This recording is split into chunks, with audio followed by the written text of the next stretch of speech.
माशरे में जहेज अरबी जबान से निकला हुआ है जहाजा जहीज के माने सामान मुहैया। ये अरबी जबान से निकलकर उर्दू में आया, आ गया और जहेज बोला जाने लगा। ये एक मखसूस मौका पर मुहैया किए हुए साजो सामान के लिए इस्तेमाल होते होते इस्तिलाह की शक्ल इख्तियार कर गया और ये उर्दू जबान में इस सामान के लिए मखसूस हो गया जो शादी ब्याह के मौके पर लड़की को अपने माई के वालों की जानिब से दिया जाता है बिलखुसूस बाप की तरफ से, और ये मुस्लिम माशरे में बिलउमूम रस्मी शक्ल इख्तियार कर गया।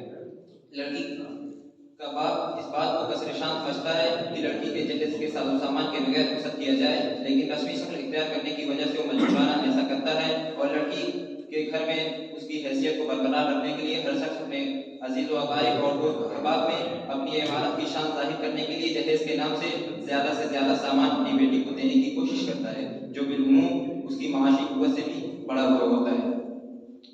ज़माने माज़ी से ज़माने हाज़िर तक मुसलमानों में जहेज की दो किस्में राइज हैं। जहाँ तक जहेज की पहले किस्म का ताल्लुक है, ये एक कदीम रस्म है जो मुसलमानों में राइज है। अलबत्ता तारीख़ और सीरत के मुताबिक से मालूम होता है कि अहले अरब में भी इस रस्म का कोई वजूद नहीं था। खुद रसूल सल्लल्लाहु अलैहि वसल्लम ने जितनी शादियाँ की उनसे कहीं मालूम नहीं होता कि आप सल्लल्लाहु अलैहि वसल्लम को किसी शादी में कोई चीज़ जहेज के नाम से दी गई हो। यहाँ तक कि हज़रत अबू बकर सिद्दीक़ रज़ियल्लाहु अन्हु ने हज़रत आयशा रज़ियल्लाहु की शादी के मौके पर आप सल्लल्लाहु अलैहि वसल्लम को जहेज में कोई चीज़ नहीं दी। खुद रसूल अकरम सल्लल्लाहु अलैहि वसल्लम ने अपनी 4 साहबजादियों की शादी की। सीरत के मुताबिक से मालूम नहीं होता कि रसूल खुदा सल्लल्लाहु अलैहि वसल्लम ने शादियों में अपनी साहबजादियों को जहेज के नाम से कोई चीज़ दी। अलबत्ता हज़रत फातिमा ज़ोहरा इससे मुस्तस्ना है और इस इस्तिस्ना का सबब यह था कि हज़रत अली रज़ियल्लाहु 4 या 5 साल की उम्र ही से रसूल अकरम सल्लल्लाहु अलैहि वसल्लम के घर में परवरिश पा रहे थे, इसलिए ना उनके पास अपना कोई अलग घर था और ना कोई असासा। इनके पास अपना अलग कोई सरमाया था और ना कोई जरिए माश। इससे मालूम होता है कि शादी के वक्त तक हज़रत अली और हज़रत फातिमा रज़ियल्लाहु का मकान भी वही था जो रसूल अकरम सल्लल्लाहु अलैहि वसल्लम का था। इसलिए शादी के बाद जब ये दोनों हज़रत हारिस बिन नुमान के दिए हुए घर में मुंतकिल होने लगी तो रसूल अकरम सल्लल्लाहु अलैहि वसल्लम ने उनको अपने घर में चंद ज़रूरियात की चीज़ें भी साथ रखी।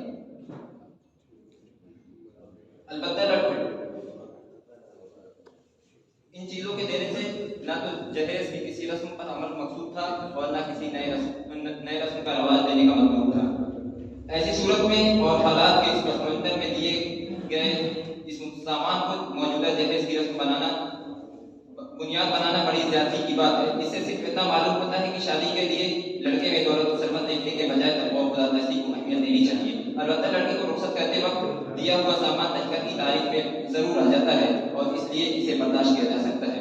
मौलाना सैयद अहमद यूनुस लिखते हैं, हज़रत फातिमा रज़ियल्लाहु को रसूल अकरम सल्लल्लाहु अलैहि वसल्लम ने जो सामान दिया था वो कर्ज की ज़रूरत की बिना पर था, मगर वो जहेज की कोई रस्म ना थी, लेकिन और मैं उम्मत ने जहेज ही कहा है और शादी के वक्त लड़के को कुछ सामान देना दलील बनाया है। इसके बाद फरमाते हैं अगर ये जहेज बतौर शर्त और जब के तौर पर ना हो और ना इत्तेदाल से बड़ी हुई हो तो नाजायज नहीं है। मतलब कोई भी हो इत्तेदाल और तवाज़ुन के तवाज़ुन के हाथ से ना जाने देना चाहिए, मगर उम्मत मुस्लिमा की इस बदनसीबी भी को क्या कहिए कि वो जिंदगी के दूसरे मामलात की तरह जहेज के मामलात में भी इत्तेदाल और तवाज़ुन से महरूम हो गई। ये रस्म भी अब शान शौकत, इमारत व दौलतमंदी और दोस्तों अजीज़ों और रिश्तेदारों में इज्जत के मुजाहिरे का जरिया बनकर रह गई है, जिसकी वजह से लोग हद इत्तेदाल से आगे बढ़ जाते हैं और पर्दों के बोझ तले दबकर रह जाते हैं और फिर वो 15 वर्ष तक इसकी सजा भुगतते हैं। जहाँ तक जहेज की दूसरी किस्म का ताल्लुक है, ये एक ऐसी रस्म है जिसका सिरे से कोई वजूद तारीख़ इस्लाम में नजर नहीं आता।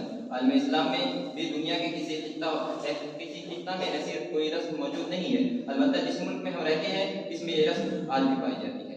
ऐसी सूरत में जरूरी हो जाता है कि इस बात का सुराग लगाया जाए कि आखिर ये रस्म मुसलमानों में कहाँ से दाखिल हुई। हिंदुस्तानी समाज का मुताला इस बात की शहादत देता है कि ये रस्म हिंदुस्तान में कदीम दौर से मौजूद है। ये रस्म हिंदू असरात की वजह से दाखिल हुई और एक लानत की शक्ल इख्तियार कर गई, जबकि होना तो ये चाहिए था कि हम अपनी खूबियां पड़ोसी कौम को दी होती, लेकिन हमने उनकी बुराइयां अपना ली हैं। ये जहेज का मसला कितनी बड़ी मुसीबत बन गया है मुस्लिम माशरे में। जहेज की लानत की वजह से कितनी औरतें जहेज ना होने की वजह से घर में बैठे बैठे पूरी हो जाती हैं, तो कितने ही ऐसे रिश्ते जहेज ना होने की वजह से टूट जाते हैं, तो कहीं जहेज कम होने की वजह से बहुत सी औरतों की जिंदगी अजाब हो जाती है। मारपीट के अलावा दफा उन्हें जला दिया जाता है या उन पर तेजाब फेंक दिया जाता है। आप लोग रोजमर्रा जिंदगी में बारात की जीनतजार बनकर ये सुर्खियां छपती और सोशल मीडिया पर गर्दिश करती नजर आती है कि फला जगह शौहर ने मोटरसाइकिल न मिलने पर बीवी को मौत की घाट उतार दिया। ऐसे ही आप लोगों को मालूम होगा जब आयशा का दर्दनाक हादसा वाकया पेश आया था, जिसने अपने आप को साबरमती नदी के अंदर सुनो लिया। क्यों? सिर्फ और सिर्फ जहेज के लालची शौहर की वजह से। इस लालच को खत्म करने के लिए अगर लड़की ये तय कर ले हम ऐसे बाप के साथ नहीं रहेंगे जो हमारे लिए जहेज चाहेगा, मुझे सिर्फ एक पढ़ी लिखी तालीम याफ्ता बासलीका लड़की चाहिए जो घर को जन्नत निशान बना दे, मुझे और कुछ नहीं चाहिए। हम दोनों एक वक्त वाक़ा करेंगे और एक वक्त खाएंगे, लेकिन ससुराल के टुकड़ों पर नहीं बनेंगे। हमने अपने दीन की तालीम नहीं पढ़ी है। नबी करीम सल्लल्लाहु अलैहि वसल्लम ने साफ लफ्ज़ों में फरमाया है, सबसे बाबरकत निकाह वो है जिसमें कम खर्च हो, लेकिन हमने शादी को बिला वजह सीख का सामान बना लिया है।